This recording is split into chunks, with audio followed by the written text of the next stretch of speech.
अल्हम्दुलिल्लाहि रब्बिल आलमीन वल आक़िबतु लिल मुत्तक़ीन वस्सलातु वस्सलामु अला अशरफिल अंबिया'i वल मुरसलीन व अला आलिहि अत्तय्यिबीन अत्ताहिरीन व अस्हाबिहिल हादीन अल महदीयीन अम्मा बअद फ़क़द क़ाल अल्लाहु तबारक व तआला फ़िल कलामिल मजीद वल फ़ुरक़ानिल हमीद फ़अऊज़ु बिल्लाहि मिनश शैतानिर रजीम बिस्मिल्लाहिर रहमानिर रहीम या अय्युहल्लज़ीना आमनुत्तक़ुल्लाह वब्तग़ू इलैहिल वसीला सदक़ल्लाहुल मौलानल अज़ीम व सदक़ रसूलुहुन नबियुल करीमुल मकीनुल अमीन व नहनु अला ज़ालिका लमिनश शाहिदीन वश्शाकिरीन वल्हम्दुलिल्लाहि रब्बिल आलमीन इन्नल्लाहा व मलाइकतहु युसल्लूना अलन नबिय्य या अय्युहल्लज़ीना आमनु सल्लु अलैहि व सल्लिमू तस्लीमा अल्लाहुम्मा सल्लि अला सय्यिदिना मुहम्मदिन व अला आलि सय्यिदिना मुहम्मदिन व बारिक व सल्लिम सल्लु अलैहि सलातु व सलामुन अलैका या हबीबी या रसूलल्लाह सल्लल्लाहु तआला अलैहि व सल्लम। मुअज़्ज़ज़ सामीन इकराम, गुज़िश्ता जुमा हज़रत ख्वाजा गरीब नवाज़ रहमतुल्लाहि तआला अलैह की मुबारक ज़िंदगी को बयान किया गया था। आपकी पैदाइश, गरीब नवाज़ के बचपन को गुज़िश्ता जुमा बयान किया गया। आज की इस तकरीर में हज़रत ख्वाजा गरीब नवाज़ रहमतुल्लाहि तआला अलैह ने इल्म हासिल करने के लिए जो मेहनतें की, आपने किस तरह इल्म दीन हासिल किया और आपके बचपन से लेकर आपकी जवानी और आपके मुरीद और ख़लीफ़ा बनने तक के जो वाक़यात है, आज की इस तकरीर में उसको बयान किया जाएगा। ये दूसरा हिस्सा है गरीब नवाज़ रहमतुल्लाहि तआला अलैह की मुबारक ज़िंदगी का। हज़रत ख्वाजा गरीब नवाज़ रहमतुल्लाहि तआला अलैह की उम्र मुबारक जब 15 साल की थी, आप अपने वालिद के छोड़े हुए बाग़ को पानी दिया करते थे, बाग़ की निगरानी और हिफाजत फरमाया करते थे। एक दिन आप बाग़ के दरख्तों को पानी दे रहे थे, बाग़ के फलों की आप निगरानी कर रहे थे कि अचानक से उस दौर के बहुत बड़े वली कामिल इब्राहिम कंदूसी रहमतुल्लाहि ताला अलैह आपके बाग़ में दाखिल हो गए। गरीब नवाज़ रहमतुल्लाहि ताला अलैह आप बचपन से ही बहुत ही अच्छे अखलाक़ के मालिक थे। अगर कोई शख्स किसी के बाग़ में बग़ैर इजाज़त दाखिल हो जाए तो वो शख्स उसको बहुत ही ज़लील करता है और उसको अपने बाग़ से बाहर निकाल देता है। लेकिन गरीब नवाज़ रहमतुल्लाहि ताला अलैह के अखलाक़ तो देखिए। जब आपने देखा कि हज़रत इब्राहिम कंदूसी रज़ियल्लाहु तआला अन्हु आप अचानक से बग़ैर इजाज़त बहुत तेज़ी के साथ आपके बाग़ में दाखिल हुए, तो गरीब नवाज़ ने उन्हें देखकर आप बड़े खुश हो गए और उनसे फरमाया कि हुज़ूर, आज मैं बहुत खुश हूँ कि आप इतने बुलंद दर्जे के वली कामिल और आपके ख़दम मेरे बाग़ में दाखिल हो गए हैं। तो गरीब नवाज़ रहमतुल्लाहि तआला अलैह उन्हें देखकर उनकी मेहमान नवाजी के लिए आपने अपने बाग़ के बेहतरीन अंगूर तोड़े और बेहतरीन आपने चंद दरख्तों के फलों को तोड़कर आपने हज़रत इब्राहिम कंदूसी रहमतुल्लाहि तआला अलैह के सामने लाकर पेश किया। अपने बाग़ का ठंडा पानी लाकर इब्राहिम कंदूसी रहमतुल्लाहि तआला अलैह को दे दिया। हज़रत इब्राहिम कंदूसी रहमतुल्लाहि तआला अलैह आप सारे बाग़ को देखते हैं, गरीब नवाज़ रहमतुल्लाहि तआला अलैह को देखते हैं। आपकी नज़र बस गरीब नवाज़ की पेशानी पर है। कभी आप पेशानी को देख रहे हैं, कभी लौह महफूज को देखते हैं। लौह महफूज एक तख्ती है जो अल्लाह ने अर्श इलाही पर लगाई है। ये वो तख्ती है कि जिस तख्ती पर खालिक़ कायनात ने तमाम बंदों की तकदीरों को लिख दिया है। क़यामत तक जो होने वाला है वह सब कुछ लौह महफूज पर लिख दिया गया है। अल्लाह वालों की जो नज़र होती है वो अर्श इलाही तक होती है, लौह महफूज तक होती है। इब्राहिम कंदूसी रहमतुल्लाहि तआला अलैह आप उस तख्ती को देख रहे थे। आप वहाँ पर जो कुछ लिखा हुआ था, गरीब नवाज़ रहमतुल्लाहि तआला अलैह की पेशानी पर रब तबारक व तआला ने जो विलायत का ताज रखा हुआ था, आप उस विलायत के ताज को देख रहे थे। हज़रत इब्राहिम कंदूसी देख रहे थे कि आज ये लड़का इस बाग़ के दरख्तों को पानी दे रहा है, लेकिन आने वाले वक्त में यही लड़का हुजूर के दीन के बाग़ को पानी देगा। यही लड़का दीन मुस्तफ़ा को आगे बढ़ाएगा, गुमराहों को सीधी राह पर लाएगा, भटके हुओं को सीधी राह पर लाएगा। जो गुनहगार होंगे उन गुनहगारों को ये जहन्नम से निकाल कर जन्नत में दाखिल करेगा। इब्राहिम कंदूजी रहमतुल्लाहि तआला अलैह, गरीब नवाज रहमतुल्लाहि तआला अलैह की पेशानी में आने वाले वक्त में जो उन पर अल्लाह की नियामतें होने वाली रही थी, अल्लाह का जो करम होने वाला था, आप वो सारे करम को अपनी आंखों से देख रहे थे। आपने ख्वाजा गरीब नवाज रहमतुल्लाहि तआला अलैह के दरख्त के उस अंगूरों को आपने कुछ खाया, आपके उस बाग के जो पानी को गरीब नवाज ने लाया हुआ था उस बाग के पानी को आपने पी लिया। पीने के बाद आप बहुत खुश हुए कि जो कोई अल्लाह वालों की खिदमत करता है अल्लाह वाले उसको खाली हाथ नहीं लौटाते। जो खुदा के महबूब बंदों की खिदमत करता है खुदा के महबूब बंदे उन्हें इतना अता करते हैं कि दुनिया और आखिरत दोनों संवर जाती है। इब्राहिम कंदूजी रहमतुल्लाहि तआला अलैह इतने बुलंद दर्जे के वली थे कि आपकी खिदमत गरीब नवाज ने की। आप गरीब नवाज को खाली हाथ कैसे लौटा सकते थे? आपने ख्वाजा गरीब नवाज से फरमाया कि ऐ मोइनुद्दीन, ऐ हसन, हम तुम्हें कुछ अता करना चाहते हैं। गरीब नवाज फरमाते हैं कि हुजूर आप मेरे बाग में तशरीफ़ लाए, मेरे लिए यही बहुत बड़ी खुशकिस्मती की बात है। अगर आप इस पर भी मुझे और कुछ अता करना चाहते हैं मैं खुद को बहुत बड़ा किस्मत वाला समझूंगा। तो हज़रत इब्राहिम कंदोजी ने हमारे अपने थैले से आपने रूखी सूखी रोटी निकाली और उसको इब्राहिम कंदोजी ने चबाया। चबाकर हुजूर गरीब नवाज से फरमाया कि इसको तुम भी चबाओ और इसको अपने मुंह में डालो। गरीब नवाज सरकार रहमतुल्लाहि तआला अलैह जब हज़रत इब्राहिम कंदोजी के चबाए हुए रोटी के टुकड़े को आप खाते हैं, जब वो टुकड़ा आपके हलक के नीचे उतरता है तो गरीब नवाज क्या देखते हैं कि आप अपने बाग में खड़े होकर गुंबद खजरा का दीदार कर रहे हैं। आप अपने बाग में खड़े होकर हुज़ूर अलैहिस्सलातु वस्सलाम के रोज़े मुबारक की ज़ियारत कर रहे हैं। आपकी आंखों से सारे पर्दे उठ गए। अल्लाह ने उस रोटी के टुकड़े के सदक़े में आपके दिल को नूर से भर दिया, आपके दिल को रब ने नूर से मुनव्वर फरमा दिया। हज़रत ख्वाजा गरीब नवाज रहमतुल्लाहि तआला अलैह ने जैसे ही उस रोटी का टुकड़ा खाया, सर से लेकर पैर तक आपके जिस्म में नूर ही नूर भर गया। अब आपको जब आप देखना चाहते कि कहाँ हैं वो बुजुर्ग जिन्होंने आपको रोटी का टुकड़ा खिलाया है, इब्राहिम कंदूजी को आप तलाश करते हैं मगर हज़रत इब्राहिम कंदूजी कहीं नज़र नहीं आते, वो गायब हो जाते हैं। जैसे ही आप गायब हो गए तो हज़रत ख्वाजा गरीब नवाज रहमतुल्लाहि तआला अलैह को उस दिन से एक किस्म की बेचैनी शुरू हो गई, बेकरारी शुरू हो गई। ख्वाजा गरीब नवाज अपने बाग में रहते सुकून नहीं आता, घर में रहते सुकून नहीं आता, आप अपनी वालिदा की खिदमत करते सुकून नहीं आता। आप जहाँ जाते आपको एक किस्म की बेचैनी बेकरारी आपके दिल में हो रही थी। आप समझ नहीं रहे थे ये बेचैनी क्या है, ये बेकरारी क्यों है, सुकून क्यों नहीं मिल रहा। फिर आपने गौर किया तो पता चला अल्लाह तबारक व तआला ने आपके दिल में ईमान का नूर पैदा फरमा दिया है। अब आप इल्म दीन सीखना चाहते हैं और इल्म दीन सीखकर उस इल्म के ज़रिए से आप सारी उम्मत में हुज़ूर अलैहिस्सलातु वस्सलाम के दीन को आम करना चाहते हैं। तो आपने उसी वक्त में इरादा किया, अपनी वालिदाए माजिदा से जाकर इजाज़त मांग ली कि मैं इल्म दीन सीखना चाहता हूँ। वालिदा ने इजाज़त दे दी। गरीब नवाज रहमतुल्लाहि तआला अलैह इल्म दीन की तलाश में आप अपने मकाम से निकलते हैं। हज़रत ख्वाजा गरीब नवाज रहमतुल्लाहि तआला अलैह अपने मकाम संजर से इल्म दीन हासिल करने के लिए आप समरखंद की तरफ निकले। समरखंद मुल्क शाम में एक इलाका है, सीरिया की जानिब एक छोटा सा इलाका है समरकंद। उस ज़माने में ये इल्म में बहुत मशहूर था। लोग सारी दुनिया से दीन का इल्म सीखने के लिए समरखंद आते थे। समरखंद के करीब बुखारा है, एक मुकाम का नाम है, लोग बुखारा आते थे। इराक़ और ईरान के करीब ये सारे इलाके हैं। तो हज़रत ख्वाजा गरीब नवाज रहमतुल्लाहि तआला अलैह ने भी चाहा कि जहाँ इल्म जो इल्म का मरकज़ है समरकंद, वहाँ पर जाकर मैं इल्म हासिल करूँ। तो आप अपने इलाके से स्थान से निकलकर आप समरखंद का सफ़र शुरू करते हैं। अब उस ज़माने में जो सफ़र होता था आज की तरह आसान नहीं होता। आज सफ़र के लिए कई सारी सहूलतें हैं। आज सफ़र हम कई बसों में करते हैं, कई हवाई जहाज़ पर, कई रेलगाड़ियों पर, कई मोटरसाइकिल पर। आज सफ़र के लिए कई सारी आसान सहूलियात मौजूद है। मगर उस ज़माने में सफ़र बहुत ही मुश्किल काम हुआ करता था। सफ़र के लिए इतनी आसानियाँ नहीं होती थी। हज़रत गरीब नवाज रहमतुल्लाहि तआला अलैह का ज़माना आज से 800 साल पहले का ज़माना है। उस ज़माने का जो सफ़र होता था इतना मुश्किल होता कि कहीं काफिलों के साथ एक जमात बनाकर सफ़र के लिए निकलना होता, या तो ऊँटों पर सफ़र करते या तो घोड़ों पर सफ़र करते। जिसके पास ऊँट और घोड़ा ना हो वो पैदल सफ़र के लिए निकल जाते थे।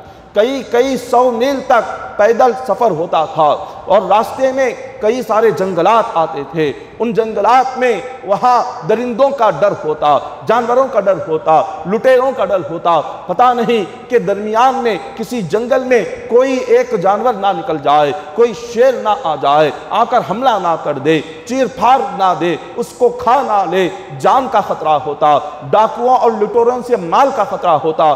इतना मुश्किल उस ज़माने में सफ़र हुआ करता था। गरीब नवाज रहमतुल्लाहि तआला अलैह के दिल में इल्म हासिल करने का ऐसा शौक़ था, ऐसा जज्बा था कि आपने उस इल्म के जज्बे के लिए ना अपनी जान की परवाह की, ना अपनी माल की परवाह की, ना तकलीफ़ों की परवाह की, ना परेशानियों की परवाह की, बल्कि तन्हा गरीब नवाज रहमतुल्लाहि तआला अलैह अपने मकान से पैदल समरखंद का सफ़र आप शुरू करते हैं।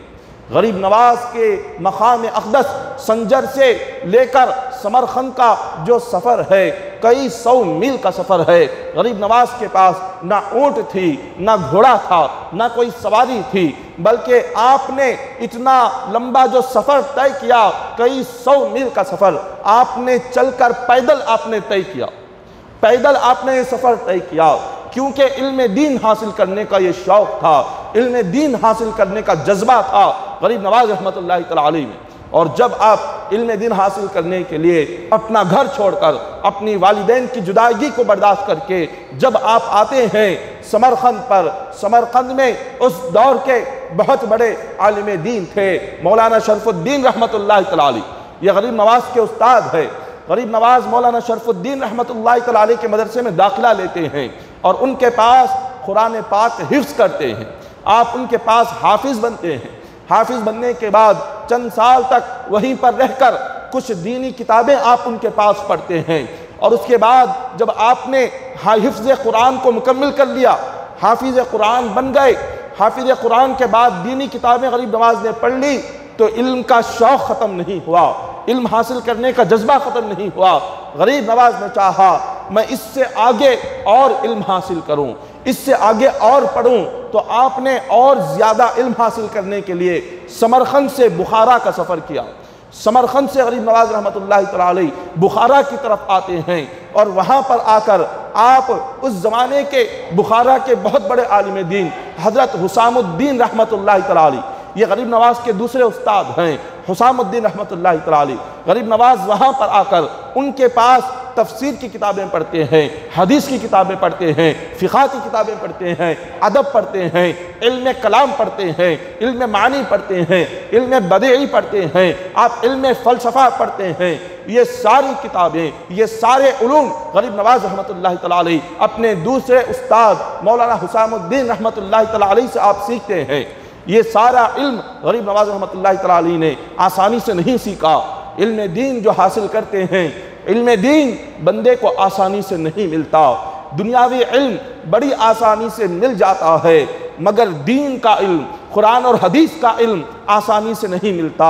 इसके लिए तकलीफ़ें बर्दाश्त करनी पड़ती है, घर की जुदाई को बर्दाश्त करना पड़ता है, माँ बाप की जुदाई को बर्दाश्त करना पड़ता है, मकान की जुदाई को बर्दाश्त करना है। कई 100 मील का सफ़र करके भूखे प्यासे रहकर दिन और रात की मेहनतों और मशक्क़तों के बाद इल्म दीन बंदे को नसीब होता है। जो इल्म हासिल करते हैं, जो मदरसों में पढ़ते हैं, जो तलबा वो मेहमान रसूल हैं, ये इल्म इतनी आसानी से उन्हें नहीं मिलता। हिफ्ज़ कुरान, कुरान पाक का हिफ्ज़ सीनों में इतने आसानी से नहीं आता। मौलवी आलिम की तालीम इतनी आसानी से बच्चों को नहीं मिलती। उसके लिए हज़ारों तकलीफ़ों को बर्दाश्त करते हैं, उसके लिए हज़ारों मशक्क़तों को बर्दाश्त करते हैं, उसके लिए हज़ारों किस्म की तकालीफ़ को वो सब्र करते हैं। उसके बाद जाकर इल्म हासिल होता है। गरीब नवाज रहमतुल्लाहि तआला अलैह ने इल्म दीन के लिए कई सारी तकलीफ़ों को बर्दाश्त किया, कई सारी मुशक्क़तों को बर्दाश्त किया। उसके बाद जब आपने इल्म दीन हासिल किया, मुकम्मल तौर पर जब इल्म हासिल हो गया, अब यहाँ पर गरीब नवाज नहीं रुकते। गरीब नवाज रहमतुल्लाहि तआला अलैह के दिल में ख्याल आता है अब मैंने तफसीर का इल्म तो हासिल कर लिया, कुरान का इल्म हासिल कर लिया, और जिस रब ने कुरान उतारा है उस रब की मोहब्बत को हासिल करूं। अब उस रब के करीब हूँ, उस रब की मोहब्बत क्या है, उस रब की पहचान क्या है, मैं अपने रब को जानूं, अपनी रब को पहचानूं, रब की मारिफत हासिल करूं, तसव्वुफ का इल्म हासिल करूं, अल्लाह के करीब हूँ। अब इसके लिए क्या करना है?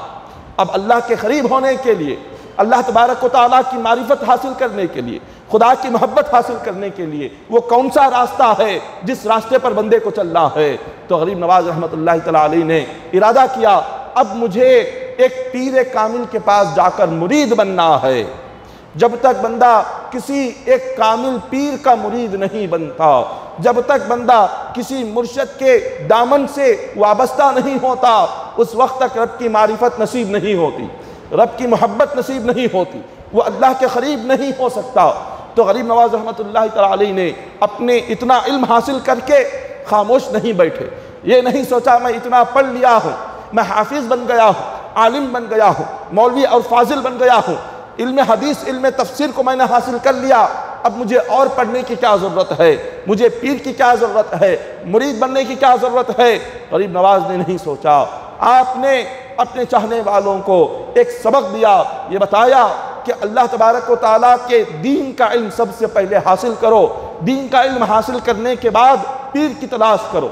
गरीब नवाज रहमतुल्लाह तआला अलैह के हम मुरीद और उनके चाहने वालों में से, उनके आशिकों में से है, लेकिन आप गौर करें हम दीन का इल्म कितना हासिल करते हैं, हमारे सीनों में कितना दीन का इल्म है, हम कितना ज़्यादा कुरान को पढ़ते हैं, हमने कितना कुरान को याद किया, कितने सूरे हमने याद किए, कितने नमाज के मसाइल हमने याद किए। जिस गरीब नवाज ने इल्म हासिल करने के लिए पैदल सफ़र किया, घर छोड़ा, अपने वालिद का बाग बेचा, भूखे रहे, प्यासे रहे, वालिदा की जुदाई को बर्दाश्त किया, अपनी माँ की मोहब्बत को बर्दाश्त किया, इतनी सारी तकलीफ़ें उठाई इल्म सीखने के लिए, कुरान का हाफिज बनने के लिए, इल्म दीन को हासिल करने के लिए। आज हम उसी गरीब नवाज के आशिक होने का दावा करते हैं। हमने कितना इल्म हासिल किया है, हमने कितना कुरान के सूरे हमने याद किए हैं, हमने नमाज के कितने मसाइल को याद किए हैं, हमने रोज़ों के कितने मसाइल को याद किया, हमने वज़ू और गुस्ल के कितने मसाइल को हमने याद किया। आज हमारे सीने कुरान से खाली है, हमारे सीने आज इल्म से खाली है, हमें आज सही तरीके से 10 सूरे याद नहीं है, सूरे फातिहा आज हमें याद नहीं है, फिर भी हम हुज़ूर गरीब नवाज के मोहब्बत का दावा फरमाते हैं, जिन्होंने इल्म के लिए इतनी तकलीफ़ बर्दाश्त की। और फिर उसके बाद गरीब नवाज रहमतुल्लाह तआला अलैह ने क्या किया, आपने सीधे पीर कामिल की तलाश में निकल गए, अपने मुर्शिद की तलाश में निकले। तो आप अपने पीर को तलाश करते हुए जब गए तो वहाँ बुखारा से करीब में एक इलाका है हारूनाबाद, ये सारे इलाके मुल्क शाम सीरिया के करीब आते हैं, ये समरकंद, बुखारा, ये तमाम ये हारूनाबाद एक इलाके का नाम है।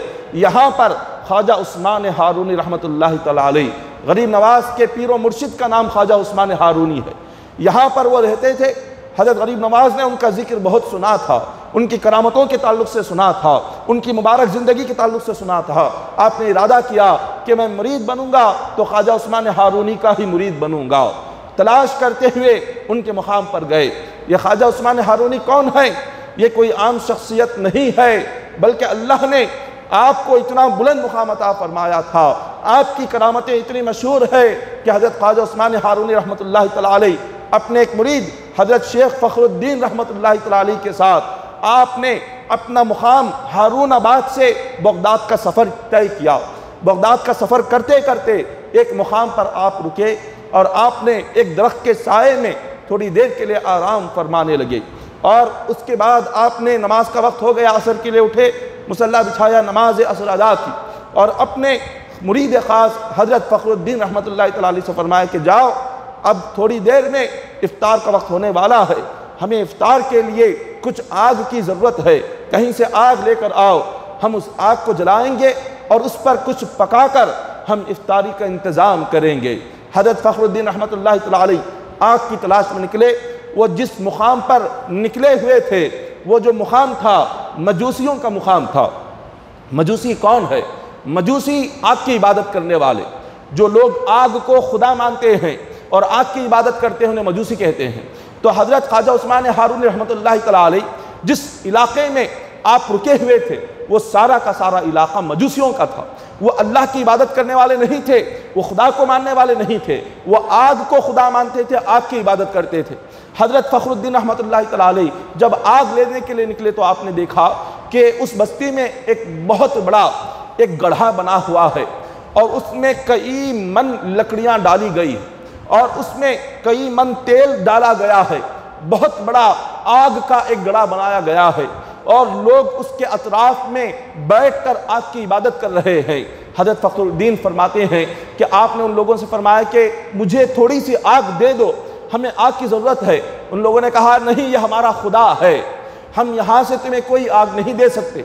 हजरत फखरुद्दीन रहमतुल्लाहि तआला अलैह हजरत ख्वाजा उस्मान हारूनी रहमतुल्लाहि तआला अलैह के पास आते हैं और फरमाते हैं कि हुजूर, मैंने जाकर बड़ी कोशिश की, यहाँ करीब में एक ऐसी कौम है जो आग की इबादत करती है और बहुत बड़ा उन्होंने आग का गड्ढा बनाया है, थोड़ी सी आग हमने मांगी, नहीं दी, मना कर दिया, कहा कि ये हमारा खुदा है। हजरत ख्वाजा उस्मान हारूनी फरमाते हैं चलो मैं खुद तुम्हारे साथ चलता हूँ। आप फखरुद्दीन रहमतुल्लाहि तआला अलैह को लेकर उस आग के ढेर के पास पहुँचते हैं। आप वहाँ पर क्या देखते हैं कि एक शख्स है जो काफ़ी उम्र जिसकी हो चुकी है, वो उस आग के सामने तख्त पर बैठा हुआ है और 7 साला उसका बेटा है जो उसकी गोद में बैठा हुआ है। वो उस सारे मजूसियों का सरदार है और उसके अतराफ में उसके कौम के लोग बैठे हैं, आग की इबादत कर रहे हैं। हज़रत ख्वाजा उस्मान हारून रहमतुल्लाहि तआला अलैह वहाँ आगे जाते हैं, आगे जाकर फरमाते हैं कि हमें इस आग से कुछ हिस्सा दे दो। वो जो सारे मजूसियों का सरदार था उसने कहा कि नहीं, हम ये आग नहीं दे सकते, हम इसको अपना खुदा मानते हैं, हम इसकी इबादत करते हैं। ख्वाजा उस्मान हारूनी फरमाते हैं कि तुम कैसे लोग हो, ये आग अल्लाह की मखलूक है, इबादत उसकी करो जिसने आग को पैदा किया। ये तो पानी से बुझने वाली चीज़ है, जो चीज़ पानी से बुझ जाए, पानी से ख़त्म हो जाए, वो तुम्हारा खुदा कैसे बन सकती है? खुदा तो वो होना चाहिए जिसको कभी फना ना हो। खुदा तो वो है जो हमेशा से हो और हमेशा रहे। खुदा तो वो है ना जिसकी इब्तिदा है ना जिसकी इंतहा है। खुदा तो वो है जिसने इस दुनिया जैसे हजारों मखलूकों को पैदा किया, हजारों दुनियाएं बनाई, हजारों कायनात बनाई। ऐसे खुदा की तुम इबादत करो। तो वो जो मजूसियों का सरदार जिसका नाम मख्शिया था, उसने कहा कि ऐ उस्मान, तुम बताओ किसकी इबादत करते हो? आपने फरमाया मैं इस आग की नहीं, आग को पैदा करने वाले की इबादत करता हूँ। तो जब आपने कहा तो उस मजूसी ने, तमाम मजूसियों के सरदार ने कहा आग को पैदा करने वाला रब वो कौन है?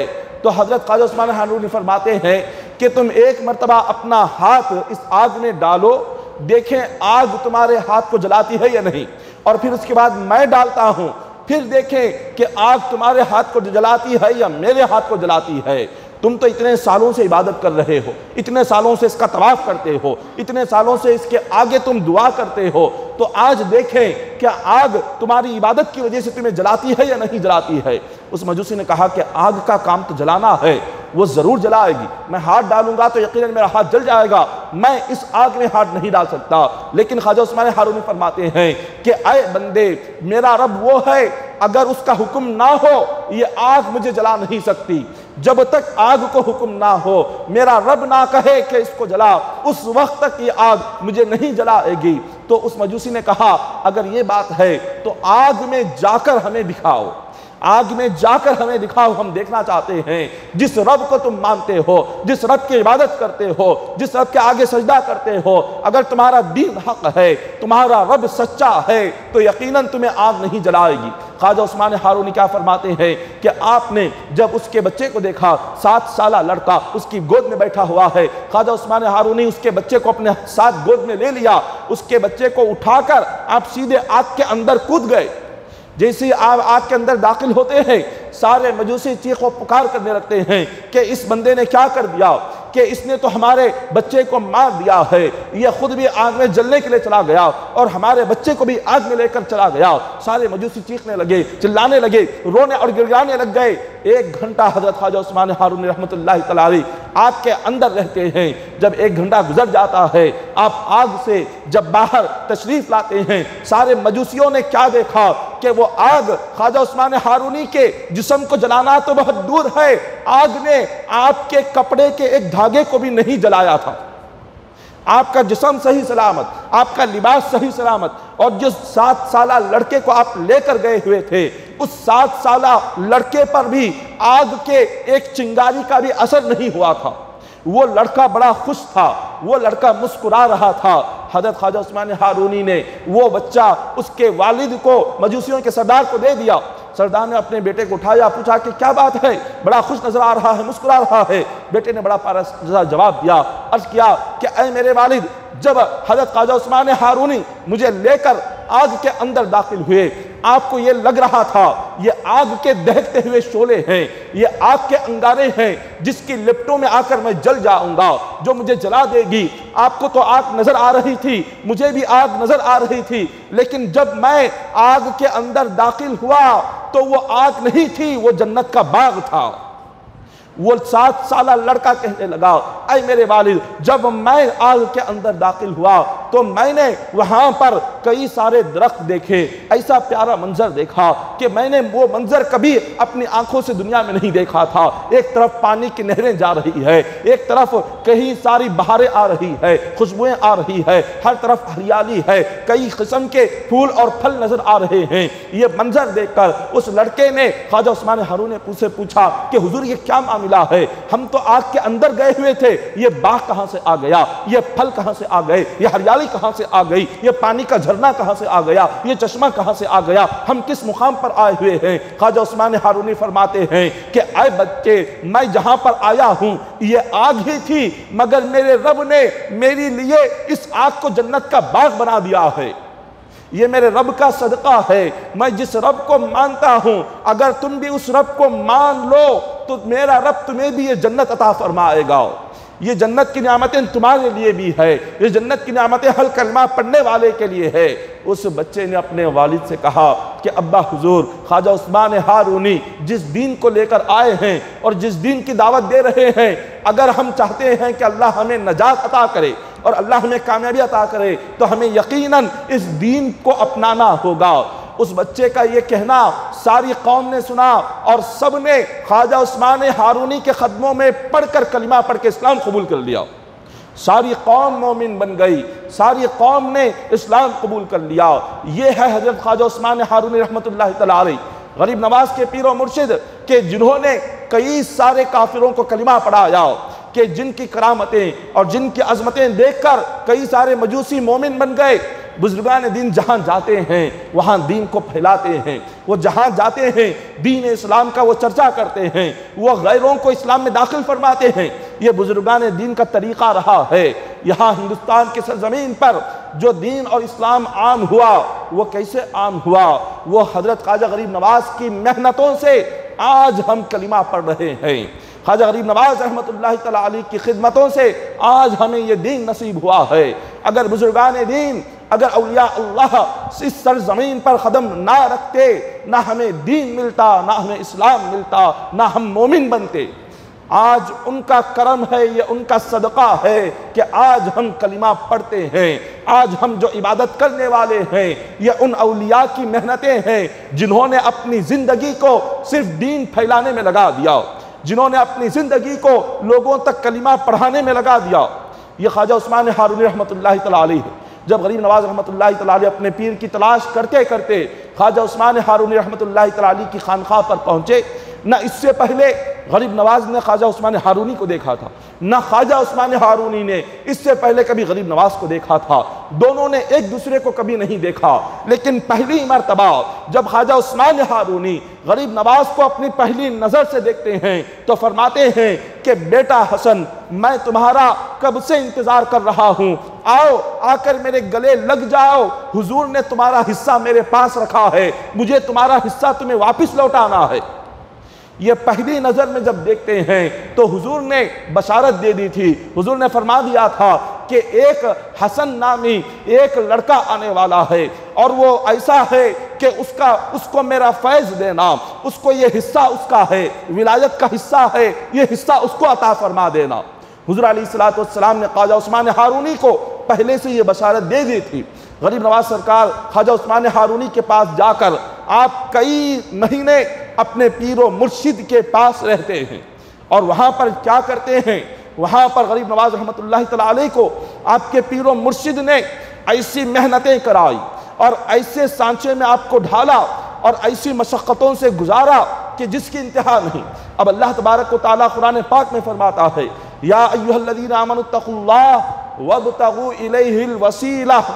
अल्लाह ने कुरान पाक में छठे पारे में सूरह माइदा में फरमाया, ऐ ईमान वालो, तुम अल्लाह तक पहुँचने के लिए एक वसीला तलाश करो। ये रब का हुक्म है कि वसीला तलाश करो रब तक पहुँचने के लिए। मुफस्सिरीन इकराम इस आयत की तफसीर करते हुए किताबों में लिखते हैं, तफसीरों में लिखते हैं कि अब वो कौन सा वसीला है जो रब तक पहुँचाए। तो उलमाए किराम ने लिखा, सबसे पहला वसीला जिससे बंदा अल्लाह तक पहुँचता है वो उसकी नमाज है। अल्लाह तबारक व तआला फरमा रहा है कि बंदों, अगर मुझ तक पहुँचने का जो रास्ता वसीला तुम्हें अपनाना है, नमाज के ज़रिए से मुझ तक पहुँचो, रोज़े के ज़रिए से मुझ तक पहुँचो, सदक़ा खैरात के ज़रिए से मुझ तक पहुँचो, इबादतों का वसीला लेकर मुझ तक पहुँचो। और फिर मुफस्सिरीन इकराम आगे लिखते हैं, अब दूसरा क्या है वसीला? एक तो अल्लाह तक पहुँचने का वसीला इबादतें हैं और दूसरा अल्लाह से पहुँचने तक वसीला पीर और मुर्शिद है। पीर और मुर्शिद है जो अल्लाह तक पहुँचने का वसीला है। बुजुर्गान दीन है जो अल्लाह तक पहुँचने का वसीला है, जो अल्लाह तक पहुँचाते हैं। ये मुफस्सिरीन इकराम ने लिखा है। तो गरीब नवाज रहमतुल्लाहि तआला अलैह ने इतनी इबादतें की, पैदाइशी वली थे, ये नहीं सोचा कि मुझे पीर की क्या ज़रूरत है, मुर्शिद की क्या ज़रूरत है, मैंने इल्म हासिल कर लिया अब बस इतना काफ़ी है, ये नहीं सोचा, बल्कि आपने पीर की तलाश में निकले। पीर होता क्या है? पीर होता यह है कि अपने मुरीद को वह अल्लाह के करीब पहुँचने का रास्ता बताता है, अपने मुरीद को रब की पहचान कराता है, वो पीर है। पीर वो होता है जो मुरीद के दिल में अल्लाह की मोहब्बत को पैदा करे। पीर वो होता है जो अपने मुरीद और अल्लाह के दरमियान ताल्लुक़ को जोड़ता है, वो पीर होता है। और जो खुद को पीर कहे और उसको पता ही नहीं कि अल्लाह क्या है, जिस पीर को पता नहीं कि अल्लाह की इबादत क्या है, जिस पीर को पता नहीं कि नमाज क्या है, वो क्या अपने मुरीद को अल्लाह से मिलाएगा। जो पीर खुद जाहिल हो, जो पीर खुद बेनमाजी हो, जो पीर खुद बेरोजगार हो, जो पीर माह रमज़ान में खाता हो, जो पीर अल्लाह की इबादत छोड़कर, नमाज छोड़कर वो लोगों को गालियां देते हुए बैठता हो, जो पीर अल्लाह की इबादत को छोड़कर जो बस बेफजूल अपना वक्त गुजारता हो, वो पीर नहीं होता। गौसे पाक फरमाते हैं वो शैतान होता है, वो पीर नहीं। पीर कौन है? पीर का चेहरा देखो तो अल्लाह याद आ जाए। हुजूर ने फरमाया, इज़ा रुअ ज़िक्रुल्लाह। हुजूर से पूछा गया कि अल्लाह वालों की निशानी क्या है, बुजुर्गान दीन की वली की निशानी क्या है? फरमाया, जब तुम उसका चेहरा देखो तो तुम्हें अल्लाह याद आ जाए। इतना नूरानी चेहरा वो पीर होता है। और जिसमें ना तक़वा हो, ना परहेज़गारी हो, ना तहज्जुद की पाबंदी हो, ना इबादत की पाबंदी हो, ना जिसमें ज़िक्र की पाबंदी हो, ना वज़ाइफ की पाबंदी हो, ना सुन्नत रसूल की पाबंदी हो, ना जिसके सीने में कुरान हो, ना जिसके सीने में हदीस हो, वो खुद को पीर कहे, वो पीर नहीं, वो जाहिल है। वो खुद भी जहन्नम में जाएगा और अपने साथ दूसरों को भी जहन्नम में लेकर जाएगा। आज इस तरह का पीरी मुरीदी का माहौल आज आम होता जा रहा है। जिहालत बढ़ती जा रही है। आज सीनों में इल्म नहीं है, सीने इल्म से खाली है, सीने इल्म से खाली है। और एक सीने में अलिफ नहीं है, बा नहीं है, और सीनों में कुरान पाक का एक सूरा कुल हुवल्लाहु अहद का सूरा याद नहीं होता, वो भी खुद को पीर समझकर बैठता है। जिसके सीने में हुजूर की एक हदीस नहीं होती, वो भी पीर समझकर बैठा हुआ है। और जिसको हुजूर की सुन्नत मालूम नहीं, वो भी पीर बनकर बैठा है। जिसको गुस्ल करना नहीं आता, वजू करना नहीं आता, वो भी खुद को पीर और मुर्शिद समझकर बैठा हुआ है। और आज भोली भाली अवाम है जिन्हें पता नहीं है, बस ऐसे जाहिलों को अपना पीर बनाकर वो बैठे हैं। क़ियामत के दिन वो भी जहन्नम में जाएंगे और वो पीर भी जहन्नम में जाएगा। हदीस पाक है, हुजूर ने फरमाया, हदीस पाक आका फरमाते हैं, क़ियामत के करीब होगा ऐसा कि जिहालत आम हो जाएगी। जिहालत इतनी आम होगी, इतनी आम होगी, लोग इल्म पढ़ना बंद कर देंगे, लोग इल्म सीखना बंद कर देंगे। कोई अपनी औलाद को हाफिज़ कुरान नहीं बनाना चाहेगा, कोई अपनी औलाद को आलिम बनाना नहीं चाहेगा। बस दूर से दीन लोगों को अच्छा लगेगा, वो बहुत दीन की बड़ी बड़ी बातें करेंगे, कुरान की बड़ी बड़ी बातें करेंगे, वो दीन की खिदमत की बड़ी बातें करेंगे। जब बात आएगी अपनी औलाद को मदरसों में दाखिल करो, वो अपनी औलाद को मदरसों में दाखिल नहीं करेंगे। वो क्या करेंगे? अंग्रेजी तालीम उन्हें दिलाएंगे। लाखों रुपया, हजारा रुपया अगर ना भी हो खर्च करेंगे, कर्ज करके पढ़ाएंगे, लेकिन दीनी तालीम के लिए अपनी औलाद को मदरसों में नहीं दाखिल करेंगे। बातें बड़ी होंगी, दीन की बड़ी बड़ी बातें, और आप खुद को बहुत बड़ा नेक इंसान जाहिर करेंगे, 5 वक्त नमाजी भी होंगे, लेकिन कोई अपनी औलाद को हाफिज नहीं बनाएगा, कोई अपनी औलाद को आलिम नहीं बनाएगा, कोई अपनी औलाद को मौलवी नहीं बनाएगा। क्यों? इसलिए कि दुनिया का हिर्स, दुनिया का लालच दिल में इतना आ जाएगा कि हर वालिद और हर वालिदा, हर माँ बाप ये सोचेंगे अगर हाफिज बनेगा, मदरसे में जाएगा तो क्या कमाएगा और कितना लाएगा। हिर्स इतनी बढ़ जाएगी दुनिया की, और वो हिर्स और लालच की वजह से कोई ये नहीं सोचेगा रिस्क देने वाला अल्लाह है, रोजी देने वाला अल्लाह है, खिलाने वाला अल्लाह है। किसी तालीम से, किसी डिग्री से किसी को रिस्क नहीं मिलता, रिस्क अल्लाह के फजल और करम से मिलता है। लोग ये भूल जाएंगे, और सिर्फ दुनियावी हिर्स और लालच के लिए कोई हाफिज कुरान अपने औलाद को नहीं बनाएगा तो होगा क्या? हुजूर फरमाते हैं लोग जाहिलों को आलिम के दर्जे पर बिठाएंगे। लोग देखेंगे कि जब कोई इल्म वाला नहीं है, एक मसला पूछने के लिए निकलेंगे, वो मसला बताने वाला कोई नहीं होगा। हुजूर ने फरमाया कि एक मसला होगा, उस मसले को पूछने के लिए कई दर पर, कई जगहों पर चले जाएंगे, मगर वो मसले का हल क्या है वो बताने वाले कोई नहीं मिलेंगे। अब उसके बाद लोग क्या करेंगे? देखेंगे कि एक शख्स होगा जो देखने में तो आलिम नजर आएगा, लेकिन उसका दिल इल्म से खाली होगा। वो बहुत ही नेक नजर आएगा, लेकिन होगा जाहिल। लोग क्या करेंगे? उस जाहिल को पकड़ेंगे, आलिम के दर्जे पर बिठाएंगे और उससे मसले जाकर पूछेंगे, और उसको पीर बना लेंगे, मुर्शिद बना लेंगे, और वो अपने जुल्फ उसने बड़े बना दिए होंगे, बाल उसने बड़े कर लिए होंगे, उसने औलिया का लिबास पहन लिया होगा, उसने तस्बीह गले में डाल ली होगी, उसने बड़ा सा झुब्बा उसने पहन लिया होगा, उसने तहबंद बांध ली होगी। बस उसका जाहिरी लिबास, उसकी शक्ल और सूरत और उसकी लंबी जुल्फें देखकर लोग गुमराह होकर अब उसको पीर बनाकर बैठेंगे। अब जाकर उससे कोई बात पूछेंगे, मसला पूछेंगे, हदीस पाक में है, जब जाकर उससे पूछेंगे, अब उसको मसला मालूम नहीं होगा, अब उसको मालूम नहीं होगा इसका जवाब क्या देना है। अब वो सोचेगा अगर मैं जवाब नहीं दूंगा तो मेरी इज्जत नहीं रहेगी, अब मैं जवाब नहीं दूंगा तो जलील हो जाऊंगा, इसलिए कि इतना छोटा सा मसला मुझे मालूम नहीं। अगर मेरे मुरीदों को मालूम हो गया, मेरे मुरीदों को पता चल गया कि मैं पीर हूं, मुझे इतना भी मालूम नहीं, तो फिर मैं जलील हो जाऊंगा। तो इससे वो क्या करेगा? अपनी जहालत को छुपाने के लिए वो गलत मसला बयान करेगा। अब उसको अपनी जहालत छुपाना है, अब उसको ये तो नहीं कह सकता नहीं मालूम, अगर नहीं मालूम कहेगा तो जलील होगा। तो वो क्या करेगा? अपनी जहालत छुपाने के लिए वो गलत मसले बयान करेगा, और जो लोग सुनेंगे वो समझेंगे ये सही बयान कर रहा है, उस पर अमल करने लगेंगे, और जितने अमल करेंगे वो सारे गुमराह होंगे, और ये गुमराह करने वाला ये जाहिल पीर और आलिम होगा, ये खुद भी जहन्नमी बनेगा, सबको जहन्नम में लेकर जाएगा। क़ियामत के करीब ये मंजर जो हुजूर ने 1400 साल पहले बयान किया, आज वो मंजर बिल्कुल हमें हमारी आंखों के सामने नजर आ रहा है। गरीब नवाज रहमतुल्लाह तआला अलैहि ने इल्म दीन के लिए जो आपने तकलीफें उठाई, और फिर उसके बाद पीर और मुर्शिद के पास आकर आपने उनके पास जो इल्म हासिल किया, वो क्या इल्म था? गरीब नवाज के पीर और मुर्शिद क्या थे? कैसे पीर और मुर्शिद थे गरीब नवाज के? अल्लाह अकबर, शरीयत के पाबंद, दीन के पाबंद, तकवा परहेजगारी के पाबंद। आपने अपने मुरीद को क्या किया? एक कमरा दिया। गरीब नवाज जब मुरीद बने तो मुरीद बनाकर क्या किया? छोड़ा नहीं, मुरीद बनाकर नहीं छोड़ा। पीर और मुरीद ये क्या होता है? पीर और मुरीद का मतलब क्या है? हाथ में हाथ दे देना और ये कहना कि आज के बाद से तुम मेरे मुरीद, मैं तुम्हारा पीर, ये मतलब नहीं है। मुरीद का मतलब क्या है? मुरीद का मतलब है चाहने वाला। मुरीद अरबी का लफ्ज है, इसका मतलब है चाहने वाला। और पीर मुर्शिद का मतलब क्या है? हिदायत का रास्ता दिखाने वाला।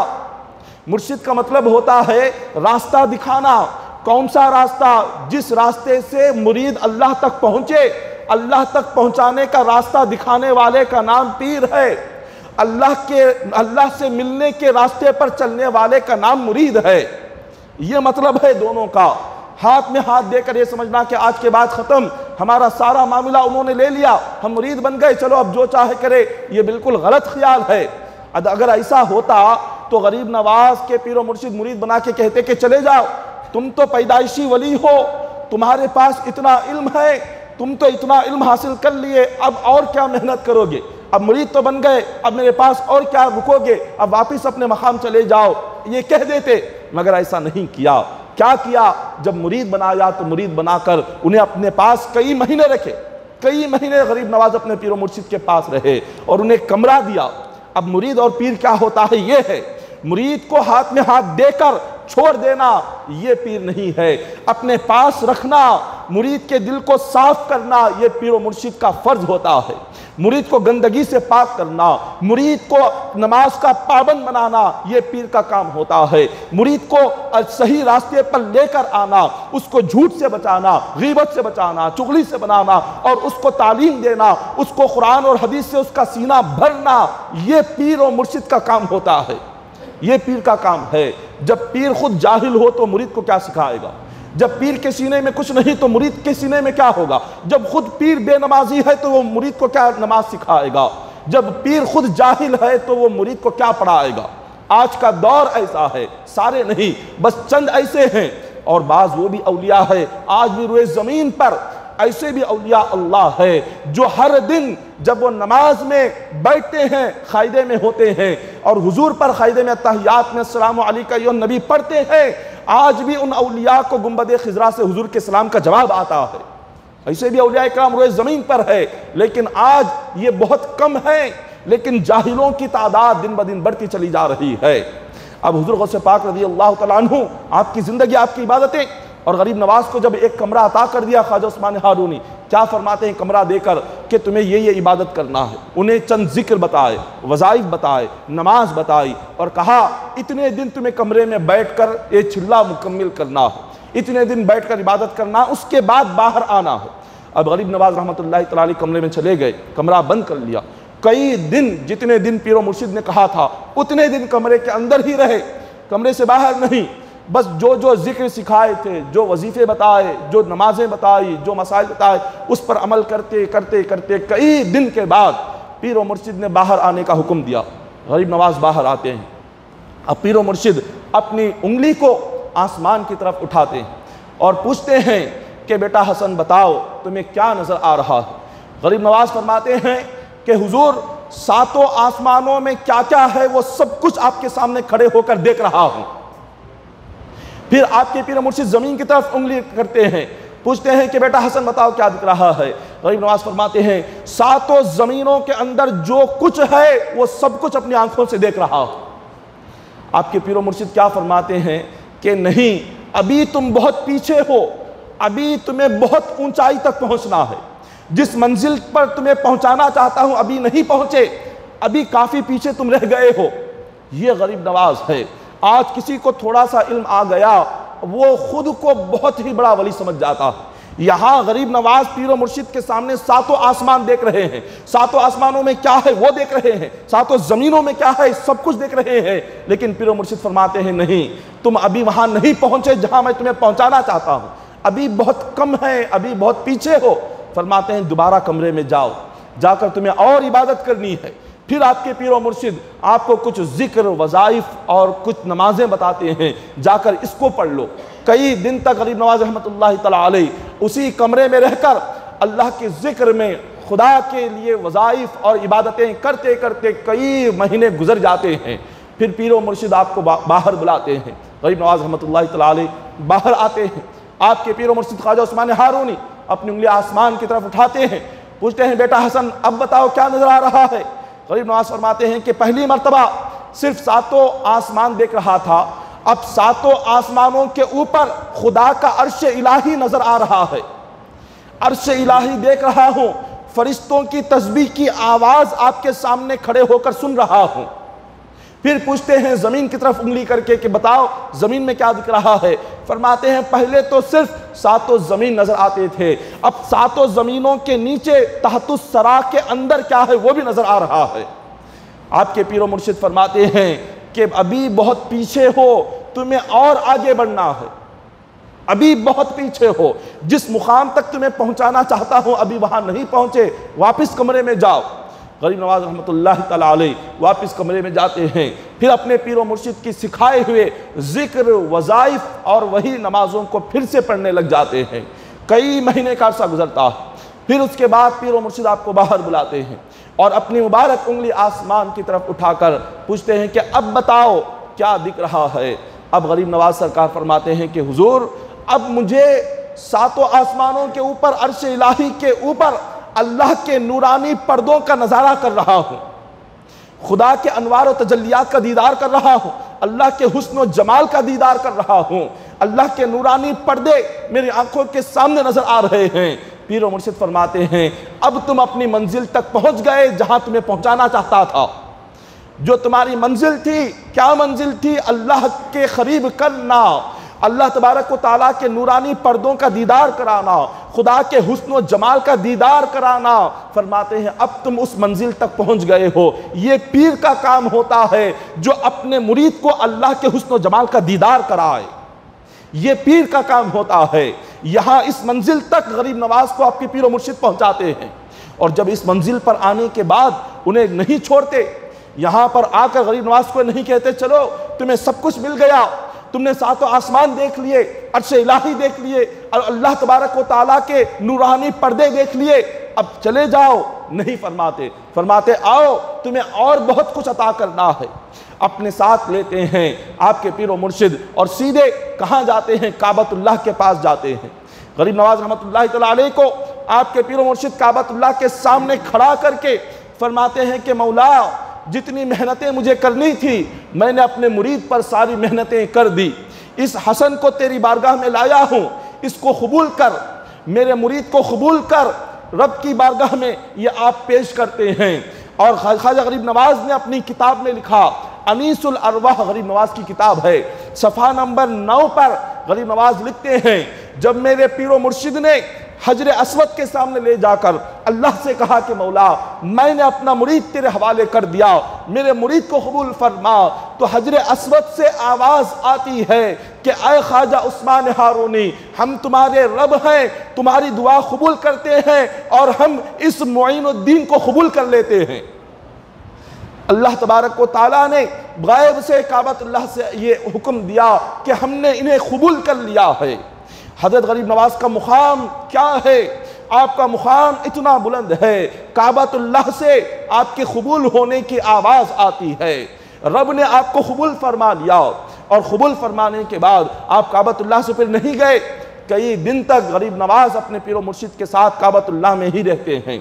एक दिन आप काबे के सहन में रात के आखिरी हिस्से में रब के जिक्र में मसरूफ थे कि अचानक आप पर रब ने इल्हाम फरमाया, गैब से आवाज़ आई कि ऐ मोइनुद्दीन, तुमने जो हमारी इबादत की है, इतनी तुम्हारी इबादत हो चुकी है कि तुम्हारी इबादत से हम राज़ी हो गए, तुमने हमें राज़ी कर लिया। अब बताओ तुम हमसे क्या चाहते हो?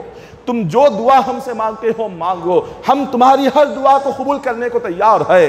गरीब नवाज रहमतुल्लाह तआला अलैह ने अपने लिए ना कोई बादशाहत को मांगा, ना अपने लिए कोई सल्तनत को मांगा, ना अपने लिए सोना चांदी को मांगा। गरीब नवाज अर्ज करते हैं, ऐ मालिक व मौला, मुझे ऐसे लग रहा है कि चंद दिनों के बाद कुछ मेरे चाहने वाले होंगे, कुछ मेरे मुरीद बनेंगे और मेरे मुरीदों का सिलसिला क़यामत तक जारी रहेगा। मौला तेरी बारगाह में बस इतनी दुआ करता हूँ, जो मेरा आशिक हो, जो मेरा मुरीद हो, क़यामत तक जो मेरे सिलसिले में शामिल हो, मौला उन सब को जन्नत नसीब कर देना। गरीब नवाज की दुआ है काबे के सहन में, अल्लाह ताला से अपने लिए कुछ नहीं मांगते, अपने लिए किसी नियामत की ख्वाहिश नहीं करते, अपने लिए किसी बुलंद दर्जे की आरजू नहीं करते। फरमाते हैं कि मौला जो मेरा मुरीद बनेगा या मेरे मुरीदों का मुरीद बनेगा या मेरे चाहने वालों का मुरीद बनेगा, क़यामत तक मौला जो कोई मेरा आशिक होगा, मौला मौत से पहले उसे गुनाह से पाक व साफ कर और मौत के बाद उसे जन्नत की नियामतें अता फरमाओ। ये दुआ जब होती है, जब थोड़ी देर तक दुआ होते रही, थोड़ी देर जब हो गई, बारगाह खुदाबंदी से आवाज़ आती है कि आए हसन, हमने इस दुआ को कबूल कर लिया और तुम्हारे हर मुरीद को जब तक गुनाह से पाक व साफ नहीं करेंगे उस वक्त तक उसको मौत नहीं आएगी। ये गरीब नवाज के आशिकों का मुकाम है, आपके मुरीदों का मुकाम है। जो आपका सच्चा आशिक हो, जो सच्चा आपका मुरीद हो, अल्लाह तबारक व तआला उसे मौत से पहले तौबा की तौफीक अता फरमाएगा। वो तौबा करके खुद को गुनाहों से पाक व साफ करके दुनिया से रुखसत होगा। बुजुर्गान दीन के दामन से जो वाबस्ता हो गया, जो उनके दामन से लिपट गया, उनसे सच्ची अकीदत और मोहब्बत जिसने रख ली, अल्लाह ताला उस मोहब्बत को बेकार जाने नहीं देगा। अल्लाह उस मोहब्बत के सदक़े में उसे जन्नत भी अता फरमाएगा, दुनिया की नेमत भी अता फरमाएगा, रिस्क भी अता फरमाएगा, अल्लाह उसे कलिमे की मौत भी अता फरमाएगा। अल्लाह वालों की मोहब्बत बंदे को बहुत कुछ अता करती है, बहुत कुछ खुदा की नेमतें मोहब्बत औलिया से नसीब होती है। अब गरीब नवाज रहमतुल्लाहि तआला अलैह यहाँ से तो आपने एक अल्लाह की बारगाह से तो कबूलियत मिल गई। अब पीर व मुर्शिद ने कहा कि अब आओ, तुमने अल्लाह के घर की ज़ियारत कर ली, अब तुम्हें हुजूर के दर की ज़ियारत करनी है। गरीब नवाज को लेकर ख्वाजा उस्मान हारूनी रहमतुल्लाहि तआला अलैह मदीने मुनव्वरा पहुँचते हैं। अब ये वो मदीने मुनव्वरा है कि जहाँ पर जिस गलियों की हिफाजत अल्लाह ने फरिश्तों का अता फरमाई है। मदीने मुनव्वरा के सड़कों की हिफाजत कोई इंसान नहीं करता बल्कि फरिश्ते करते हैं। मदीना की गलियों में फरिश्ते घूमते हैं ताकि मदीना की गलियों की हिफाजत हो जाए। वो गुंबद खजरा जहाँ पर सुबह 70,000 फरिश्ते दरूद व सलाम पेश करते हैं, शाम में 70,000 फरिश्ते रोज़े रसूल पर दरूद व सलाम पेश करते हैं। जो फरिश्ता एक मरतबा बारगाह रसूल में हाजिर हुआ, क़ियामत तक दोबारा उसकी बारी नहीं आती। ये वो बारगाह रसूल है।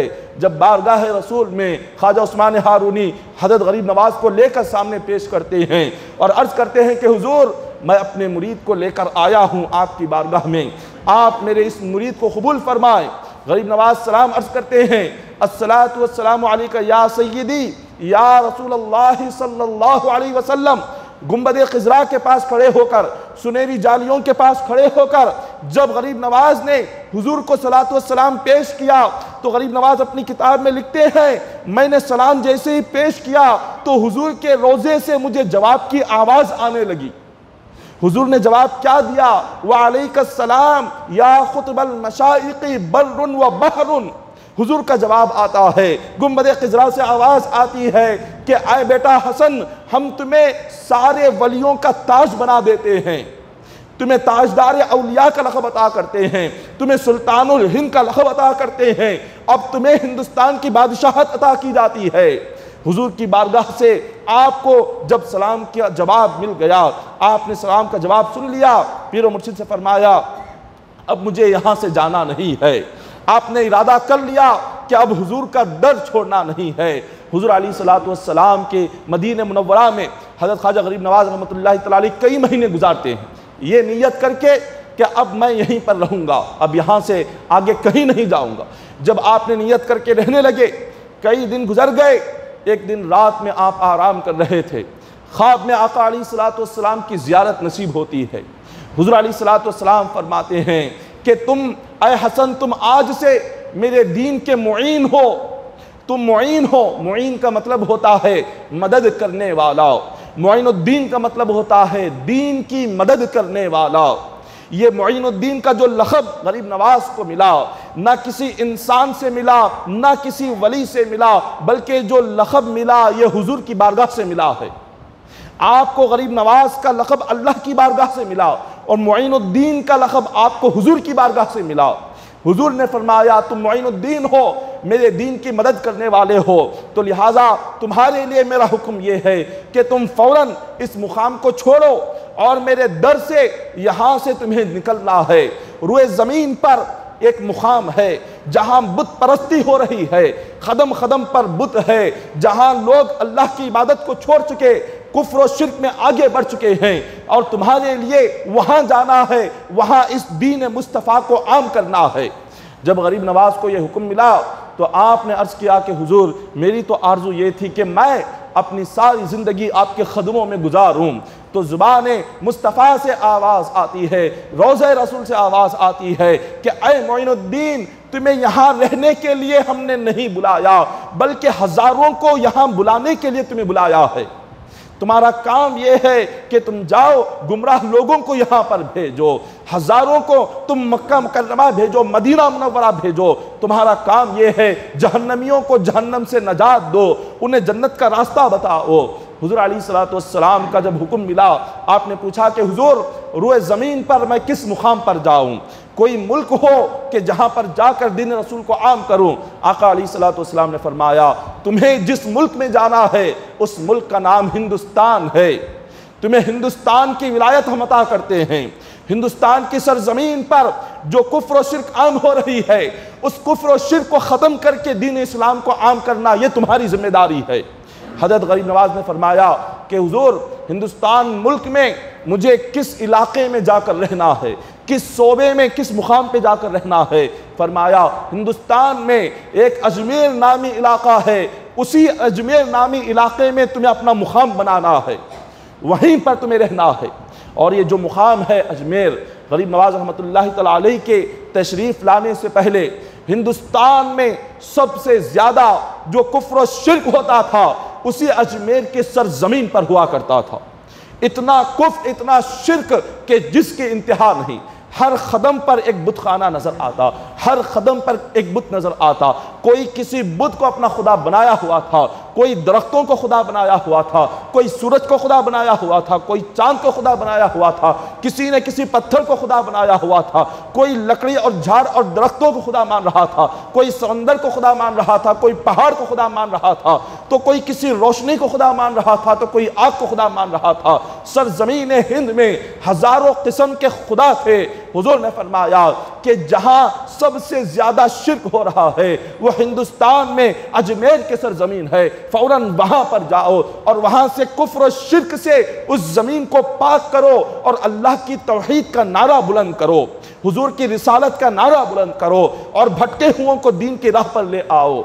जब हुजूर अलैहिस्सलाम का हुक्म मिला, आका अलैहिस्सलाम का हुक्म मिलते ही हज़रत ख्वाजा गरीब नवाज रहमतुल्लाहि तआला अलैहि ने अपने पीर व मुर्शिद से इजाज़त मांगी। कहा कि हुजूर ने हुक्म दे दिया है कि अब यहाँ से मुझे हिंदुस्तान का सफ़र करना है, तो लिहाजा आप इजाज़त दे दें। पीर व मुर्शिद ख्वाजा उस्मान हारूनी रहमतुल्लाहि तआला अलैहि ने गरीब नवाज को इजाज़त दे दी। आपने मदीने मुनव्वरा से हिंदुस्तान का सफ़र आपने शुरू फरमाया। अब ये जो सफ़र था मदीना से लेकर हिंदुस्तान का गरीब नवाज का सफ़र कोई आसान सफ़र नहीं था। इस सफ़र के रास्ते में कई सारी मुश्किलात गरीब नवाज को पेश आई, कई सारी तकलीफ़ों का आपने सामना किया, लेकिन पीछे नहीं हटे। आप तन्हा आप मदीना से हिंदुस्तान का सफ़र आपने शुरू किया। तन्हा थे जब आपने इस दिन का सफ़र शुरू किया था, कोई साथ नहीं, कोई दोस्त नहीं, कोई मददगार नहीं। आपने हुजूर के हुक्म पर बस तन्हा आपने पैदल अपना सफ़र हिंदुस्तान से, आपने मदीना से हिंदुस्तान का शुरू किया। अब ये सफ़र कैसा हुआ और इस सफ़र में क्या क्या तकलीफ़ें पेश आई, मदीना से गरीब नवाज हिंदुस्तान कैसे पहुँचे, इंशाअल्लाह आगे के सारे वाक़िआत का जिक्र आइंदा जुमा आपके सामने किया जाएगा। लिहाजा आप वक्त से पहले आ जाएं, इंशाअल्लाह ठीक 12:45 बजे तकरीर का आगाज़ हो जाएगा। आप वक्त पर अगर पहले आ जाएंगे तो मुसलसिल मुकम्मिल आप तकरीर को सुन सकेंगे। तो लिहाजा मोहतरम सामईन इकराम, अल्लाह वालों की ये सारी ज़िंदगियाँ, ये सुनाने का मकसद ये है कि हम अपनी ज़िंदगियों को सुधारें। अल्लाह वालों की ज़िंदगी जो होती है ये हमारे मुर्दा दिलों को ज़िंदा करने के लिए होती है। अल्लाह वालों की ज़िंदगियाँ इसलिए बयान की जाती है कि हमें ये देखना है कि हम जिसके आशिक हैं उन्होंने कैसी ज़िंदगी गुजारी और हम कैसे ज़िंदगी गुजार रहे हैं। अपनी ज़िंदगियों में इबरत लाना है, अपनी ज़िंदगियों को हमें तब्दील करना है, इसलिए औलिया की ज़िंदगियाँ बयान की जाती है।